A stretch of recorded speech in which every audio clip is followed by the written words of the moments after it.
Good evening, everyone. I'm Governor Kathy Hochul reporting from the Erie County Operations Center in Cheektowaga, New York.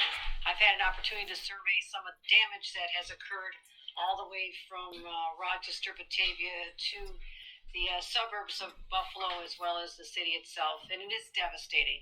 It is going to a war zone, and the vehicles along the sides of the roads are shocking. It's not just small vehicles, it is literally snow plows. It is major size uh, recovery vehicles and utility vehicles and tow trucks. So we have a real challenge right now where we have roads blocked. Roads are literally blocked by emergency vehicles, so that has made it extremely challenging for us. We know it's Christmas, and I do want to comment on the fact that while wishing everyone a Merry Christmas, we are so grateful for the literally hundreds of people sacrificing their time away from family and loved ones to be out there making all of us safe, whether it's safe in our homes or safe in our streets. And I want to give a special shout out to the hundreds and hundreds of plow drivers who are out there literally rescuing people as we speak, and to our state police who've been involved in over 500 rescues, literally helping everybody to getting elderly people to hospitals, helping a gentleman who only had 4% left on his mechanical heart. They got him the help he needed, and delivering a baby. So they have been out there. I am grateful for them on this Christmas holiday for all. To talk about the scale of this storm. Those people of my age talk often about the blizzard of 77. That was always the reference. Well, it's not as bad as the blizzard of 7. Today I'm here to say that is now in the history books. We have surpassed the scale of that storm in its intensity, the longevity, the ferocity of the winds. So we now have what will be talked about not just today but for generations, the blizzard of 22. Now that is not a source of problem. As Buffaloians, we know how to get through it, but we're still in the throes of this very dangerous, life-threatening situation.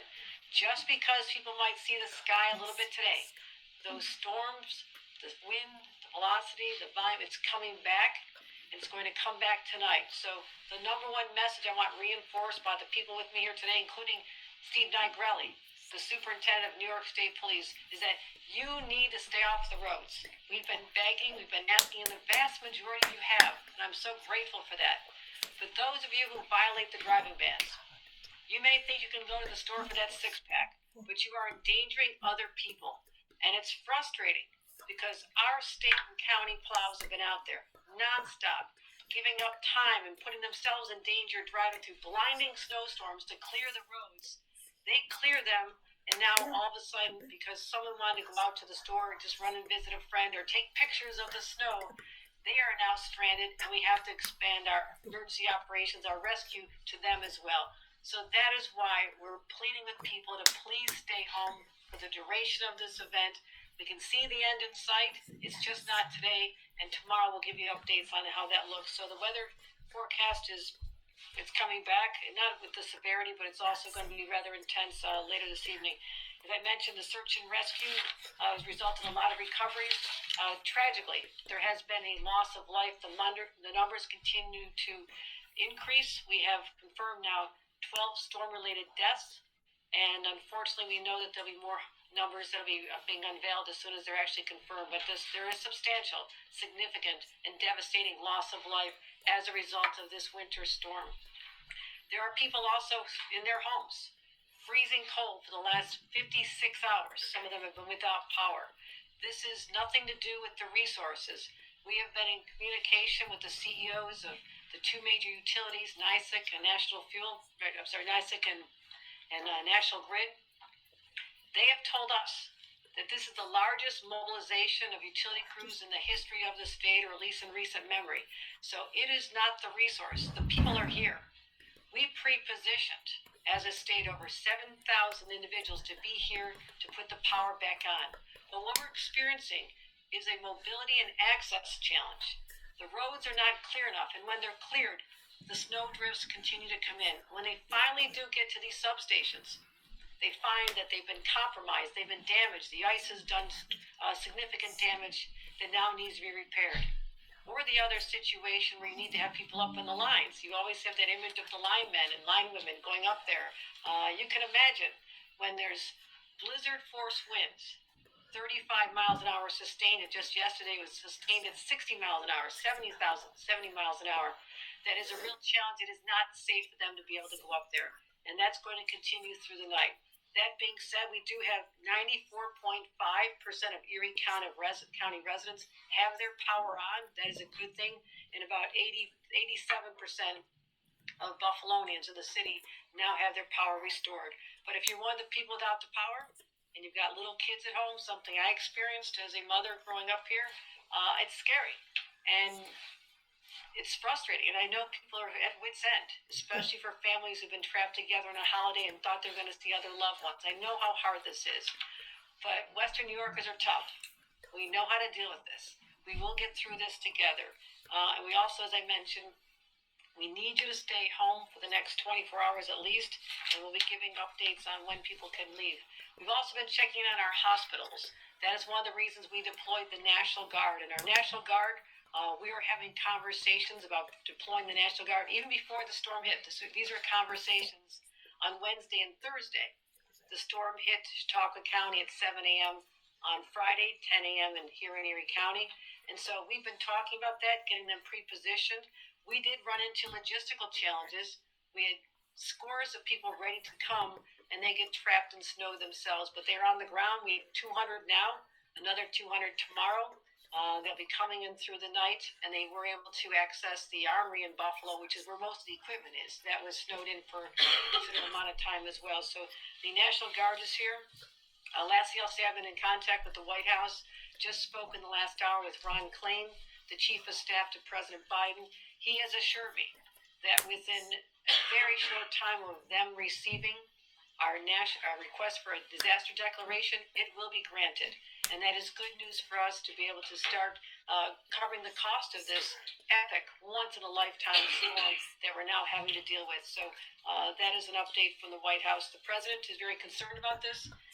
He said, whatever you need from the White House, we'll be there for you, and I'm grateful to President Biden for that support as well. With that, I'll turn it over to the County Executive for more details, and then we'll hear from Steve Nigrelli, who is the New York State Superintendent of State Police. But he's also a local resident, so he knows how to deal with the storms. I'm also fortunate to be joined by other professionals on my team. I was embedded with them intensely for 4 or 5 days just 5 weeks ago when we dealt with the historic amount of snow that fell in Western New York, setting a record for the state, the most snow in a 24-hour period. That is Commissioner of Homeland Security and Emergency Services, Jackie Bray, and our DOT Commissioner, Marie-Therese Dominguez, and they've joined me here from Albany as well. With that, County Executive, look forward to your remarks. Thank you, Governor. On behalf of the people of Erie County, one of whom is you, I want to thank you for the resources that you sent into our region even before the storm started. It's not just the National Guard that was called up by the Governor. We have resources from New York State Office of Emergency Management, New York State Fire, New York State Police, New York State DEC Police, New York State Park Police, of course, the additional troops that were brought in from the DOT. It was not a lack of having resources available. It was a storm that unfortunately prevented us from doing anything. As I noted earlier, the first time in the history of the Buffalo Fire Department, the Buffalo Fire historian said they could not respond to calls because it was so bad. For those of you who don't understand what it was like, think about looking just a few feet in front of you at a sheet of white for more than 24 hours in a row. That's what it was like outside in the worst conditions. It was continual blizzard and whiteouts such that no one could see where they were going. Nobody had any idea what was happening unless you were just happened to be in the one location. The conditions are still very rough across the county, and unfortunately, as we note, as the Governor noted, we are expecting additional snow to come back into the city of Buffalo metro region in the next 24 hours. There is the weather forecast, which was updated to us by the National Weather Service as of 3 o'clock, noted that there will be about 2 inches of snow that will fall by 7 p.m. tomorrow in the city of Buffalo, but another 3 to 4 by Tuesday at 7 a.m. And in some of the lower lying areas of the metro region, the cities of Lackawanna, Hamburg, Evans, Orchard Park, they may actually see another foot of snow as a result of this ban, which is not dropping snow at tremendous rates, but it is just moving very slowly. And unfortunately, it is adding to the problems that we're dealing with, including the gusty winds are expected to continue at least 35 miles per hour gusty winds, which of course creates blizzard-like conditions. The official blizzard is over with, but that doesn't mean it is okay out there. It is still a life-threatening lake effect storm where the snow is falling, and in the areas that have the significant snow, even if the snow's not falling, you still see blizzard conditions just because of the blowing snow. And so we want people to understand that it is very dangerous. That's why we're asking people to stay off the roads. The driving ban in Erie County will continue until 7 a.m. tomorrow, at which time we will revisit it for certain communities in the county. We do not expect to be lifting the driving ban tomorrow for the city of Buffalo and other areas that were adversely affected. We may be able to lift the driving ban tomorrow for some of our southern communities, but we will revisit that in the morning. But as of now, the driving ban is still going to be in effect in Erie County until 7 a.m. The county is assisting National Grid and NYSEG with regards to restoration efforts. As the governor noted, there has been tremendous efforts that have been made today, and thousands have been restored with power, but we know there's still approximately 15,000 customers in the city of Buffalo of National Grid who do not have power. I don't want to say this, but unfortunately, based on the information we have from National Grid, restoration may not occur until Tuesday for many of those people. As I noted earlier today, substations froze. They were snowed under. We had a report that one substation had an 18-foot drift onto it. When they got in, the substation was frozen. They still don't even know to the extent the damage that occurred in the substation. They were able to restore power for about 5,000 city residents today, and I want to thank all the men and women of National Grid and NYSEG who've been working in horrible conditions to get us in a situation where we are today. It doesn't really make you feel any better if you don't have power at your house, and it's still possible some people will not have power restored until Tuesday. But I do want to thank our friends with National Grid and NYSEG for all the work that they're doing. Emergency services, we've been assisting with a lot, including helping AMR, the ambulance provider for a vast majority of this area, recover ambulances that had to be abandoned. 11 ambulances were dug out today and recovered for AMR where they could be put back in service. But it still is difficult in many of the streets in the city of Buffalo, especially to traverse. We do believe that in the towns of Amherst, Tonawanda, Clarence, that there is at least on the major routes a one lane, 2 lanes on some of them. But when you're hearing about Transit Road having 1 lane, it is one serpentine lane over a highway that generally has 2 lanes going north, 2 lanes going south, and a turning lane. And it's basically like a snake going along. Same was reported to me earlier today by Supervisor Patrick Casilio of Clarence that they had 1 lane on Main Street and 1 lane on Sheridan. This is not for the average person to drive. This is for emergency personnel to get through the community. And then, of course, neighborhoods have not been touched. We understand that. The problem is you can't push the snow. It is too thick. It is too heavy. We have drifts of 7 or 8 feet on some streets, and we have to come in with high lifts. I can actually hear a high lift working here right now. That's the only way you can clean the snow is through these high lifts. And then often you can't even push the snow with the high lift. You have to lift it up and put it in a dump truck, which is what is going on. So it's going to take some time for recovery in the hardest hit communities. As the governor noted, unfortunately, we have 12 deaths that have been confirmed by the Erie County Department of Health Medical Examiner Office. I can specifically note that 6 were in the city of Buffalo. 3 were in the town of Amherst, of which 1 of them was in the village of Amherst, located in the town. 3 were in the town of Cheektowaga, of which 1 of them was in the village of Depew in the town of Cheektowaga. The youngest individual was age 26. The oldest individual was age 93. And unfortunately, we do believe, based on reports we're getting from the field, we are going to get a number, hopefully not a significant number, but a number of additionally confirmed deaths in the next 6 hours because of bodies that have been found but have not yet been transported to hospital for identification and confirmation of death. So to all who've lost a loved one, and some of those folks may not even know it yet, just you have our deepest condolences. This has just been a horrible, worst type of storm you can imagine. And you have my deepest condolences on behalf of the people of Erie County for the loss of a loved one on Christmas Day. This is a storm we will never forget.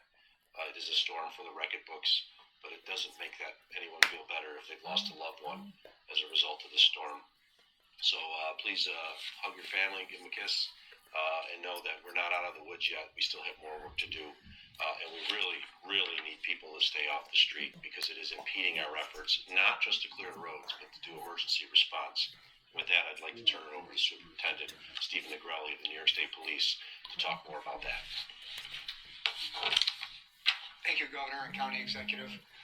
I stand before you humbled that I get to represent the first responders today, the men and women who for the last several days have been out working through this blizzard-like conditions. Many who have been on duty, sleeping on their off time at stations and firehouses and salt barns. Many who haven't gone home or seen their loved ones since Friday morning. But you've asked them, it may say December 25th on their calendar, but today's a work day. We say that with pride because we are here to serve the community. And that's what we are. Because I'll ask you this rhetorically. If not us, then who would be on patrol? Who would be responding to these recoveries? Who would be serving the community? Now it takes a partnership, a true team effort from every aspect of state government, from our National Guard, our partners in Office of Emergency Management and State Fire, who've been really the underdog here, the unsung hero. State Fire, unbelievable recoveries. They've been transporting people in need of medical emergencies throughout the county. So for our friends in State Fire, job well done. To our partnerships in Buffalo Police and Buffalo Fire, we can't go this alone. But truly, it's one team. But I will caution the public, as the governor and the county executive said, some of these roads may just start becoming passable with one lane. But the roadways are peppered with abandoned vehicles and tractor trailers and even plows. So while we are out there working with service and tow, we're trying to remove those vehicles from the roadway. I know people want to see their loved one on this holiday. I'm sure you're getting a little bit of cabin fever. Please, you're only going to inhibit our efforts. Every step forward in clearing the roadways, you, by going on the road, slowing our progress, getting stuck, is just delaying our ability to reopen Western New York. So I know we call it the City of Good Neighbors. And there's a lot of things to be proud of. I'm proud of you, those who choose to stay at home. Be with your family. Be safe. On behalf of everybody in the first responder community, the hundreds and hundreds have been here in Western New York. It's our honor to serve you. But please, serve us by staying at home. If not, I've just directed the New York State Troopers to begin traffic enforcement for people who choose not to stay off the roadways. This is a driving ban. If you are on the roadway, you will be ticketed. We choose on this Christmas not to ticket people. We choose and wish that you would stay home. So please, stay home. Be a good neighbor. Thank you.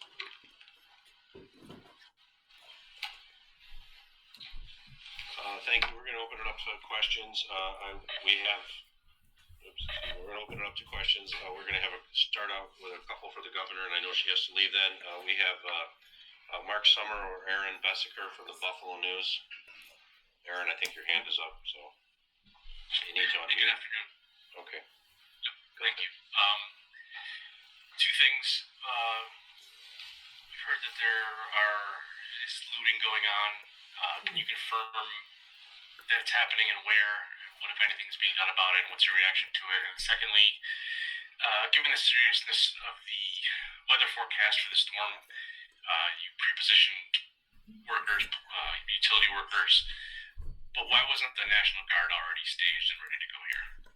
Well, the National Guard, we started making plans Thursday before the weather came.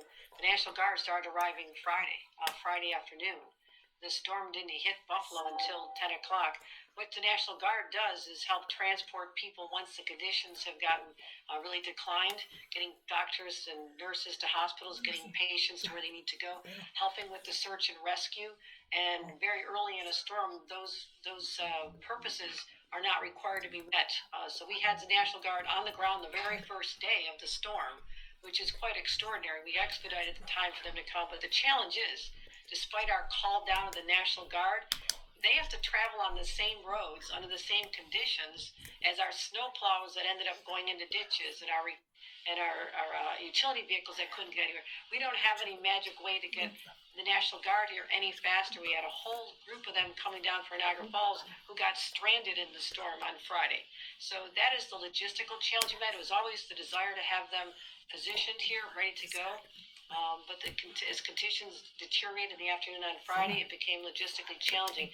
They also have the majority of their resources at the Buffalo Armory, the armory on the west side of Buffalo that was really under siege as well. So the challenge of getting them to get the vehicles that they use became quite serious. So we've kept increasing the numbers, bringing them in from all over the state. We brought them in from Syracuse, Rochester, Utica, Binghamton. But again, they travel on those same roads that are being jammed up with people who continue to drive during the bans. The tractor trailers have jackknifed on our roads, and that would be the challenge that we encountered. We'll have 400 tomorrow, over 200 today, and it continue to increase the numbers on an as-needed basis. How about the looting?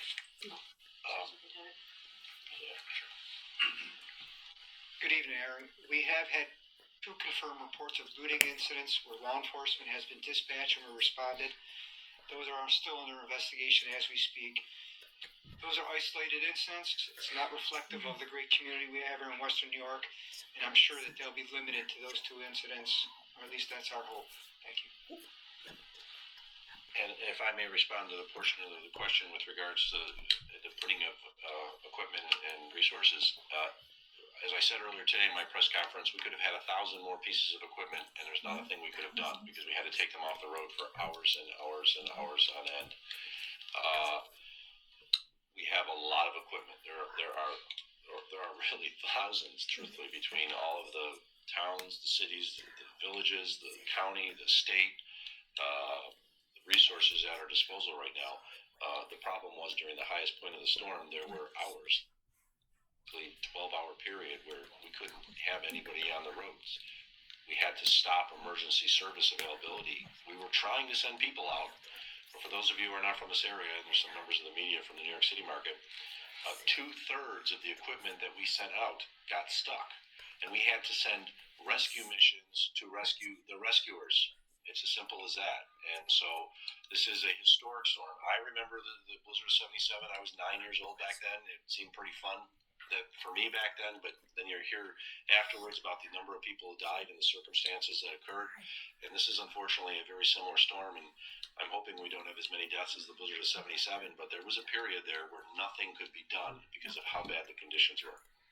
Why don't we go to, as next hand was up, was Ed Dranch from WKBW TV locally. Ed.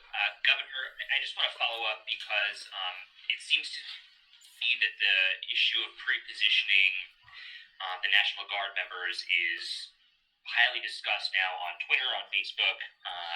There were a lot of people who were weighing in here, including Melissa DeRosa, who was part of the former governor's cabinet, who said earlier today on Twitter that this is why we pre-position the National Guard. So why wasn't the National Guard, obviously you had been discussing this for days, brought in before the storm started? Can you walk us through that process? Absolutely. And why they weren't?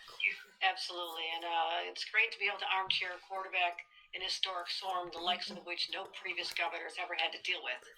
So we'll happily say that as an observation. But let me just get to the facts. The National Guard was talked about in advance, but the most important thing we needed to do when you have a snowstorm coming is to know that you can get the snow off the roads, because the National Guard has to travel on those roads.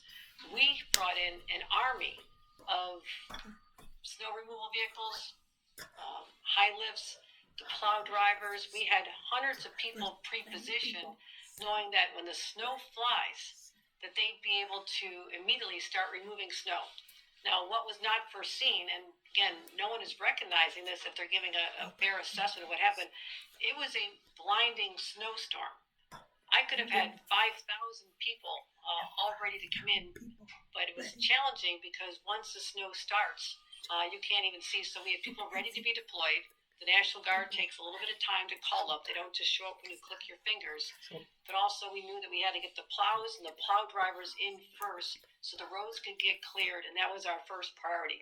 The National Guard comes in to help when local governments aren't able to accomplish their jobs. You don't bring them in every minute. You bring them in to support the local recovery efforts, the medical search and rescue, and all those circumstances evolved after a little bit more time. And as they started, our people were on the ground, so the timing worked out for us.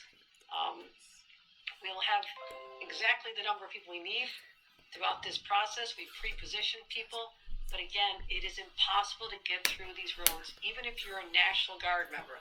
You're as limited as everybody else is on those same roads, and that is the challenge that I think everybody looking at this objectively is going to understand. And if I can actually respond to that comment from Melissa DeRosa, she might have forgotten, but I was the county executive back in 2014 during the superstorm that hit back then. And I remember making the specific request to Governor Andrew Cuomo to get the National Guard here. They were not pre-positioned beforehand. They did not get here until the second or third day of the storm. The actual National Guard this time got here sooner.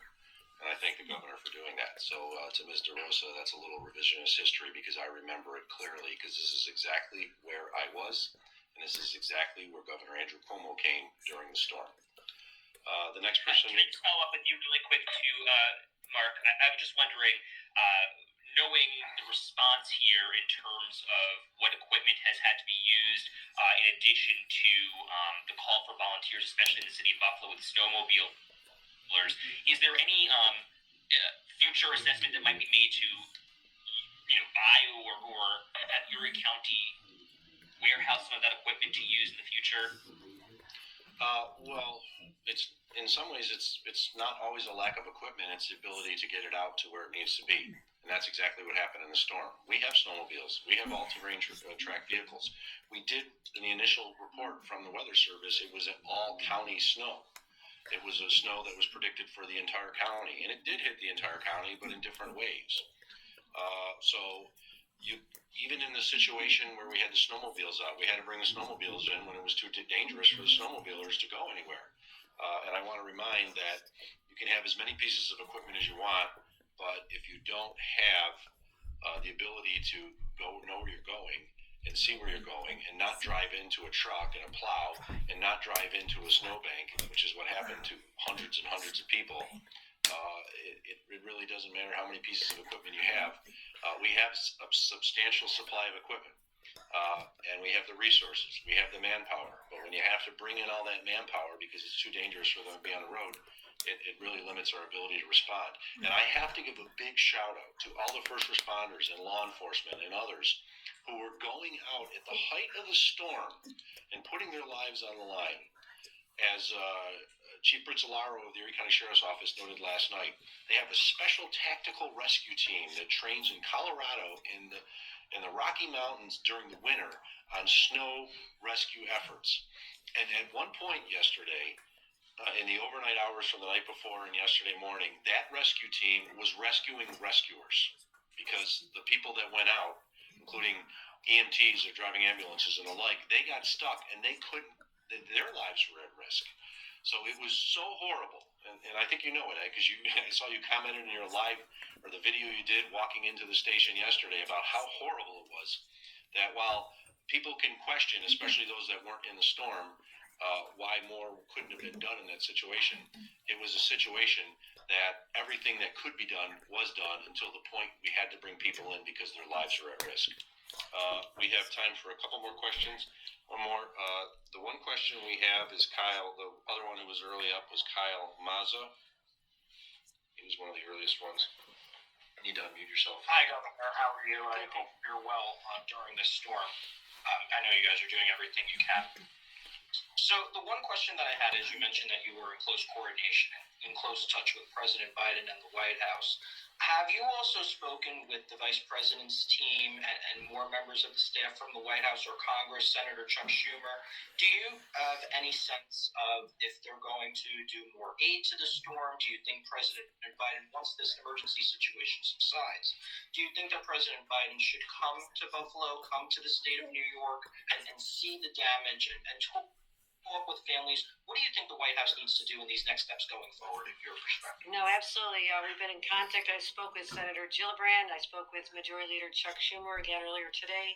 I spoke with Ron Klain, the Chief of Staff to the White House, and FEMA has been giving them literally minute-to-minute news on what's going on. So when I started giving a briefing to them, they knew everything that we know because they're so engaged in real time.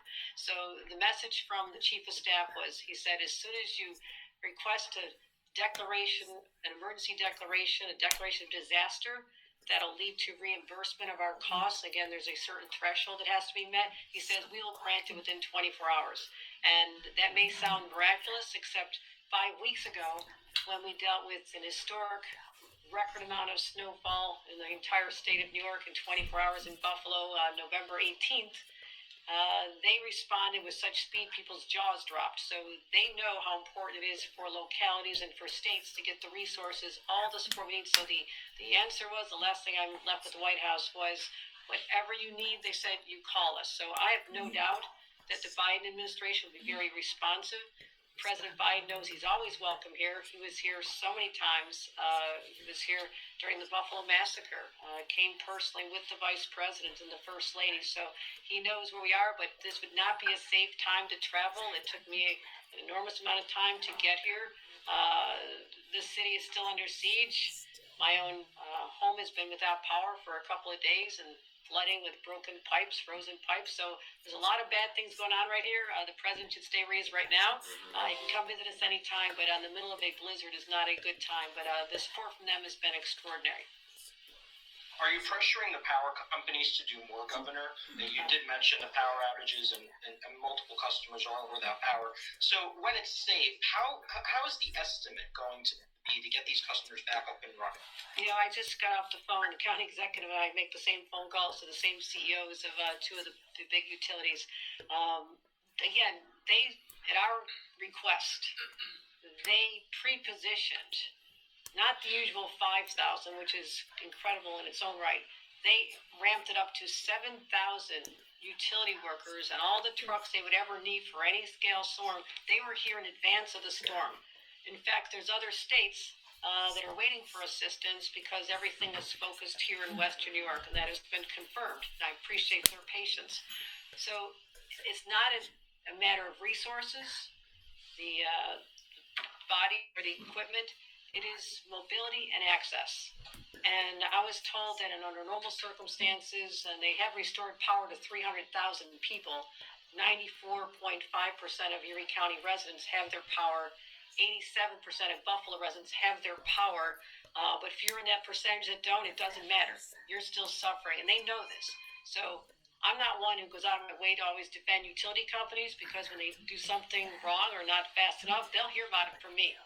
But in this case, they have said, because they, as the county executive described it in one scenario, those substations where a lot of the power was shut down, cut off from people, they're either inaccessible, so we made a priority to try and get those opened up, the access to them, and you hit a wall of 18 feet of snow to block you from getting into it, open it up, and it is frozen, and there's damage to everything in there.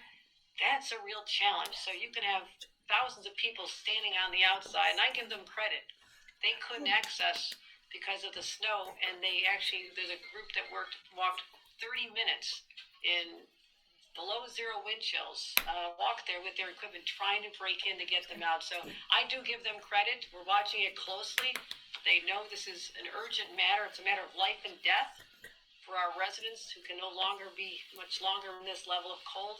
But we're reaching out to everybody. That's another thing I have the National Guard doing is wellness checks, working to make sure that we're working with local governments and social services agencies to check on people who have been in freezing temperatures for the last few days. So it will abate soon. The vast majority of people have their power restored. But again, it all ties into people staying off the streets, so these utility crews don't have any barriers or any new stranded vehicles that'll block their access to be able to do exactly what they want to do, what we want them to do, and that is to get the power back on. All right. Thank you, Governor. I've got to continue my tours. All right, thank you. Merry Christmas, Governor. Merry Christmas, everybody. Thank you. I will stay on to answer any questions for media with regards to response if there are. Just wait for Superintendent. Thank you. Thank you, sir. Commissioner.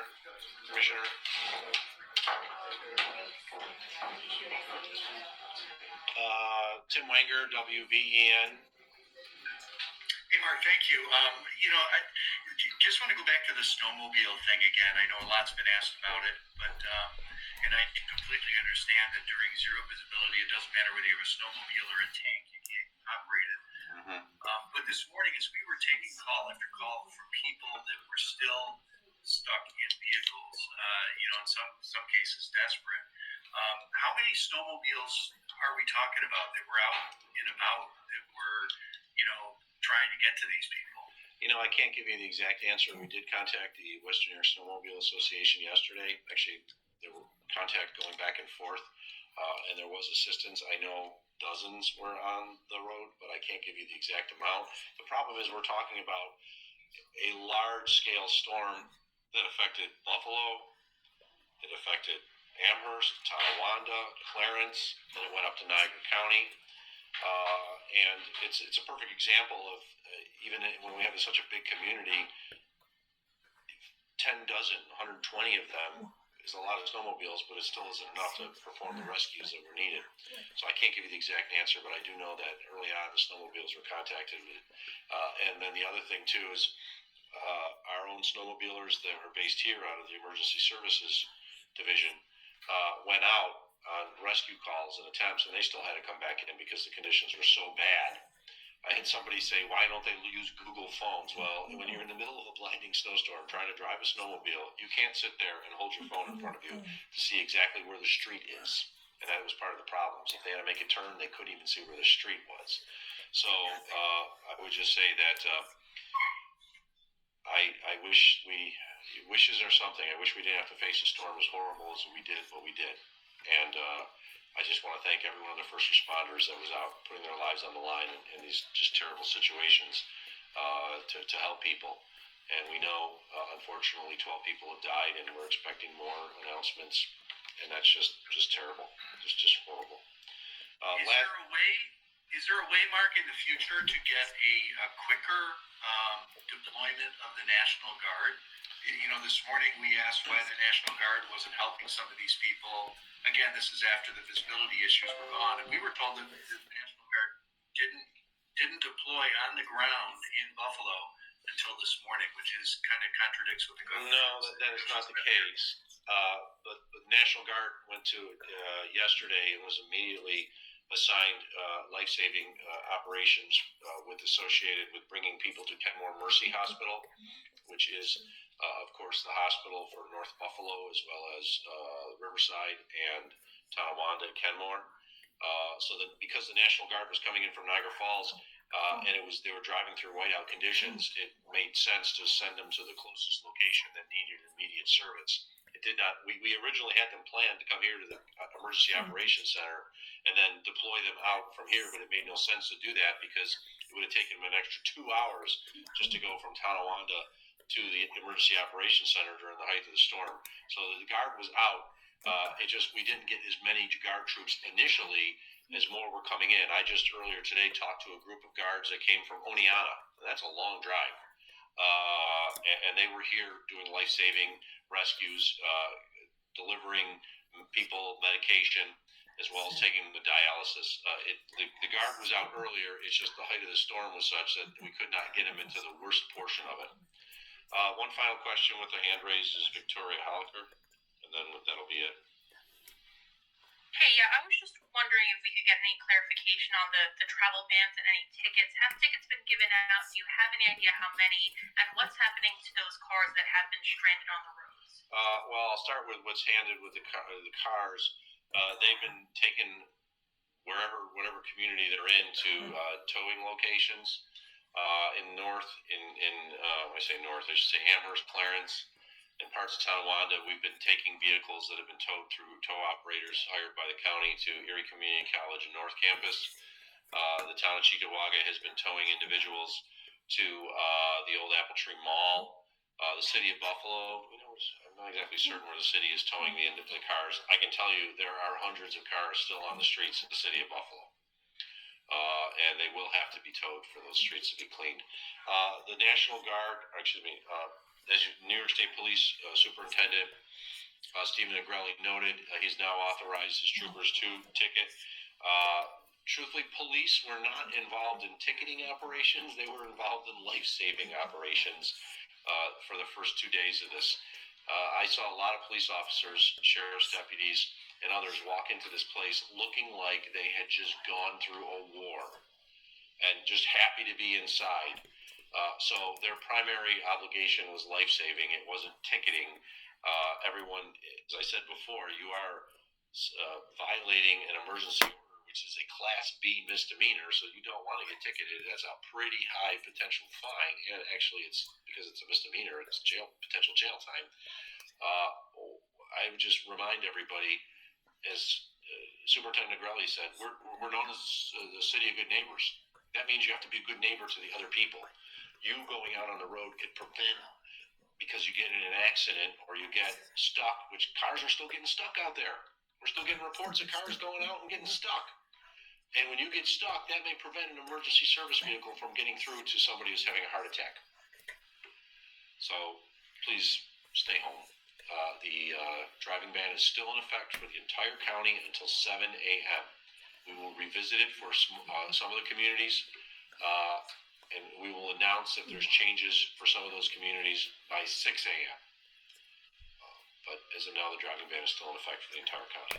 Thanks to all media. If you have any further, that's all I have time for. If we have any more questions,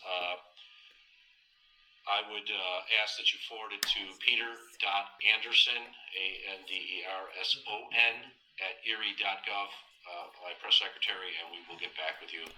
I see there's a couple questions in the chat. We'll try to send you information on those. Please send the email to peter.anderson@erie.gov. Thank you. And be safe and well to all, and Merry Christmas.